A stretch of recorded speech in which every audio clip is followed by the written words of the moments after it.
The American Revolution was against the billionaires of their time. This bitch is so retarded. I hope she never stops talking. This is infinite content for me.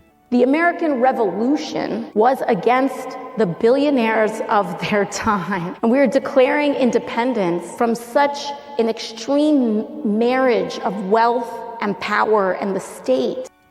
This is Robert Morris, the richest man in 1776 America. He literally bankrupted himself using his vast personal fortune to pay for the American Revolution. AOC is stupid. George Washington was worth $500 million.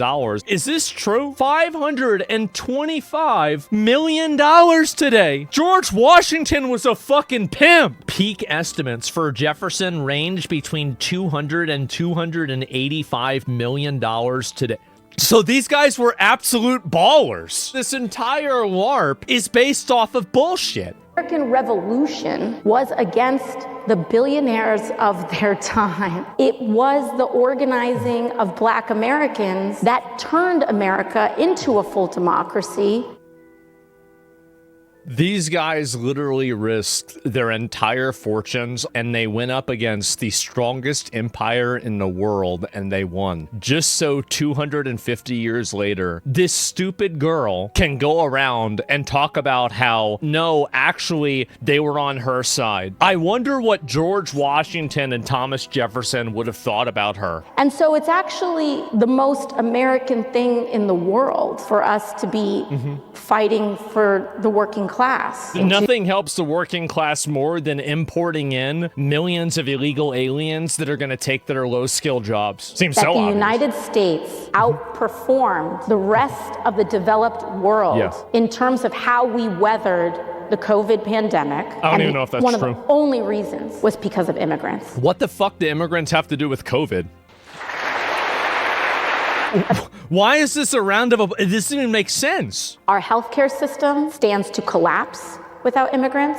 Our food system stands to collapse. Our housing system stands to collapse. We need this massive deluge of unvetted random people from all over the world, because if we don't have that, the country is going to fall apart. Open borders. I mean, that's a right-wing proposal, which says essentially there is no United States. But it would make a lot of the global poor richer, wouldn't it? And it'd make everybody in America poor. Then you're doing away with, that's right, with the concept of a nation state. And I don't think there's any country in the world which believes in that. What right-wing people in this country would love is an open border policy. Bring in all kinds of people who work for $2 or $3. Isn't it crazy how much this has changed? This was like 10 years ago. Abolishing polices and prisons? Wait, what? Abolition, so often I think people try to fast forward to the end of the movie and they're like, but what do you do if there are no, jails in the United States? What do you do, without police? Abolition is not about the destination. I mean, the destination is to have a society that doesn't need prisons, that doesn't need. It's crazy. Don't need prisons. Exactly. And how Black Americans really created democracy, how they literally made something from nothing. It is just beyond me.